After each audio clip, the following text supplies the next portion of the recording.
எங்க 2 பேர் சீட்டையும் கிழிச்சு வெளியே அனுப்புறேன்னு சொன்னல, நீ வந்த முத நாளே உன் சீட்டை கிழிச்சு வெளியே அனுப்புறோம் பாரு. சரி சரி, நடந்தது ஏதோ நடந்து போச்சு. அதுக்காக நான் வருத்தப்படுறேன். சரியா? இத ஒரு பெரிய பிரச்சனையாக்காம போய் அவங்கவுங்க வேலைய பாருங்க. சாரி மேடம், என்ன அடிச்சதுக்கு ஸ்வேதா மேடம் எல்லார் முன்னாடியும் என்கிட்ட மன்னிப்பு கேட்கணும். இல்லன்னா நாங்க யாரும் வேலை செய்ய மாட்டோம்.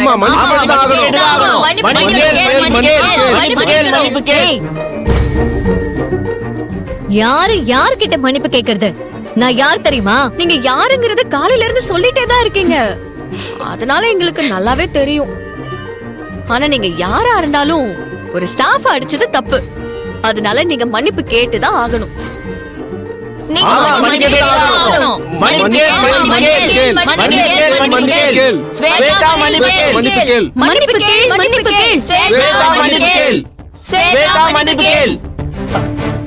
எல்லாரும் நான் சொல்றது கேளுங்க. மன்னிப்பு கேட்கணும் அப்படின்னு சொல்றதெல்லாம் வேண்டாமே, அதெல்லாம் தேவையும் இல்ல. நீங்க வேலை செய்யற இடத்துக்கு கொஞ்சமாச்சும் விசுவாசமா இருக்கணும்னு நான் நினைக்கிறேன். அதனால நடந்ததெல்லாம் மறந்துட்டு நீங்க எல்லாரும் போய் அவங்கவுங்க வேலையை பாருங்க. நாங்க என்னைக்கும் விசுவாசமா தான் மேடம் இருக்கோம். ஆனா ஸ்வேதா மேடம் வந்ததுல இருந்து தான் பிரச்சனை. நீங்க சொல்ற மாதிரி அவங்க மன்னிப்பு கேட்காட்டியும் பரவாயில்ல, ஆனா அவங்க ஹாஸ்பிட்டலுக்கு வரக்கூடாது. அவங்களுக்கு கீழே வேலை செய்யறதுக்கு எங்களுக்கு விருப்பம் இல்லை மேடம். எங்களை மதிக்கிற முதலாளிக்கு தான் நாங்க அடிபணிஞ்சு நடப்போம். எப்பவும் போல ஆதி சார் தான் எங்களுக்கு முதலாளியே இருக்கணும். அவருக்கு தான் நாங்க கட்டுப்படுவோம். என்ன சொன்னாங்கன்னு கேட்டீங்களா அத்தை? என்ன இந்த ஹாஸ்பிட்டலை விட்டு அனுப்புறதுதான் இவங்க பிளானே. ஸ்வேதா, நீ கொஞ்சம் அமைதியா இருக்கியா? நான் பேசிக்கிறேன். சரி, இனிமே ஸ்வேதா இந்த ஹாஸ்பிட்டலுக்கு வரமாட்டா.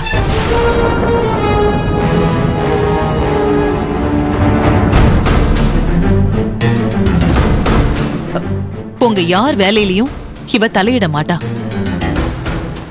நீங்க எல்லாரும் போய் இப்ப வேலையை பாருங்க.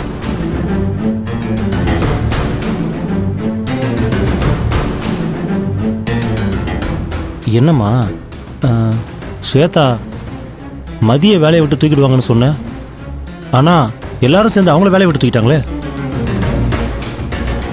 அதான் எனக்கும் புரியல. சித்ரா, நீ கேட்ட மாதிரியே ஸ்வேதா ஹாஸ்பிட்டலுக்கு வரமாட்டேன்னு சொல்லிட்டாங்க. உன் கோரிக்கையும் நிறைவேறிடுச்சு. இப்போ உனக்கு எல்லாம் ஓகே தானே? ஓகே தான். எங்க விஷயத்துல தலையிடாம இருந்தா எங்களுக்கு எந்த பிரச்சனையும் இல்ல. நாங்க வேலைக்கு திரும்புறோம். மீனாட்சி மேடம் வாழ்க! மீனாட்சி மேடம் வாழ்க! மீனாட்சி மேடம் வாழ்க! மீனாட்சி மேடம் சரி சரி, அதான் நீங்க கேட்டதை செஞ்சாச்சுல்ல. எல்லாரும் போய் வேலையை பாருங்க, போங்க.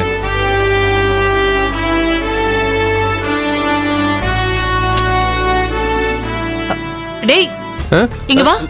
ஹாய். நீ இங்க என்னடா பண்ணிட்டு இருக்க? உனக்கு இங்க என்ன வேலை? ஆமா, வீட்ல நான் டிவி பார்த்தனா, திடீர்னு ஃபிளாஷ் நியூஸ் வந்து நம்ம ஹாஸ்பிட்டல்ல போராட்டம் நடக்குதுன்னு கேள்விப்பட்டேன். என்னது? அதான் நான் உடனே வந்து கிளியர் பண்ணலான்னு வந்தேன். அதுக்குள்ள பார்த்தா நீங்களே வந்துட்டீங்க. நீங்களே கிளியர் பண்ணிட்டீங்க. சூப்பர், நான் போறேன். ஆதி, இவனை முதல்ல இங்க இருந்து அனுப்பு. இல்லனா மறுபடியும் இவனால இங்க ஏதாவது பிரச்சனை வரும். ஐயோ அம்மா, பிரச்சனை எனக்கு சம்பந்தமே கிடையாது. போனேன். போகலாம், தண்ணி ஊத்துறது இல்லையா? சாரி ஸ்வேதா, இந்த நிலைமையில எனக்கு வேற வழி தெரியல. இப்போதைக்கு இதை நாம பெருசுப்படுத்த வேண்டாம், அப்புறமா பாத்துக்கலாம். நீ என் கூட வா. போங்க போங்க போங்க.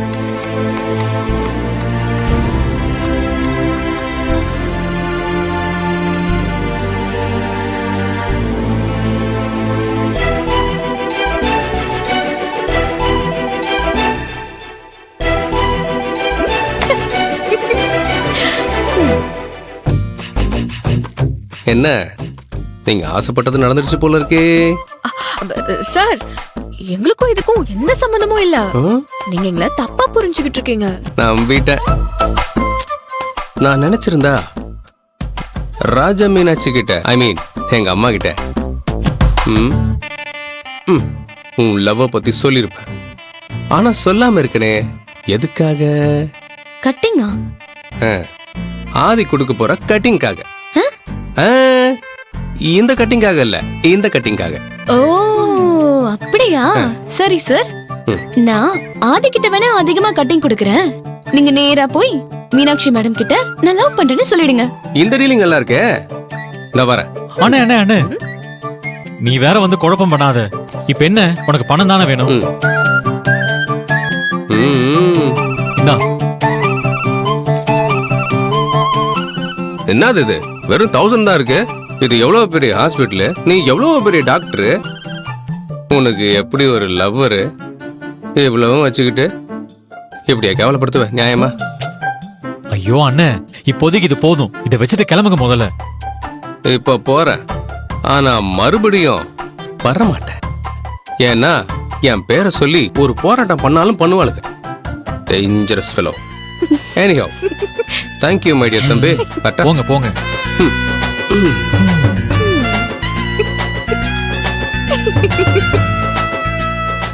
இவனை வச்சுக்கிட்டு. மதி, ரொம்ப தேங்க்ஸ் மதி. எனக்காக நீ மிகப்பெரிய உதவி பண்ணிருக்க. எல்லாமே உங்க லவ் சக்சஸ் ஆகி நீங்க சந்தோஷமா இருக்கணுங்கிறதுக்காக தான்.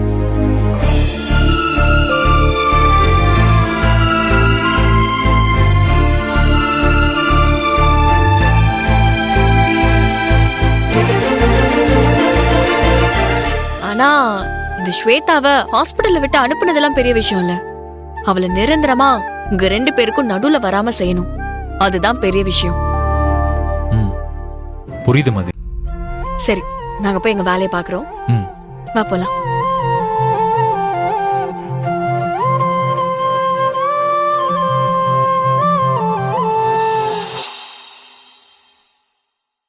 நில்லுங்க. சூப்பர் மதி, உங்க ஐடியா செம்மையா ஒர்க் அவுட் ஆச்சு.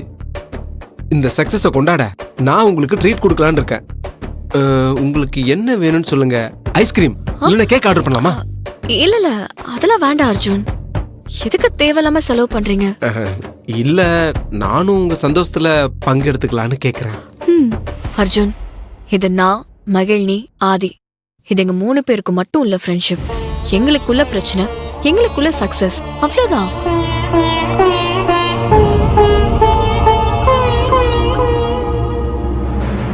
இல்ல, இது வரைக்கும் நீங்க 3 பேரும் ஃப்ரெண்ட்ஸா இருந்தீங்க. இனிமேல் 4 பேருன்னு சொல்லுவோமே. கரெக்ட் அர்ஜுன், இனிமே நம்ம 4 பேருமே ஃப்ரெண்ட்ஸ் தான். ஓகே, நீங்க ஹாப்பியா போய் வேலையை பாருங்க. என்ன மகிழ், நீங்க தான் ஃப்ரெண்ட்ஸ்னு சொல்றீங்க, ஆனா மதிய பாருங்க எதுவுமே சொல்ல மாட்டாங்க. நான் சொன்னா அது மதி சொன்ன மாதிரி அர்ஜுன். இது பாயிண்ட்.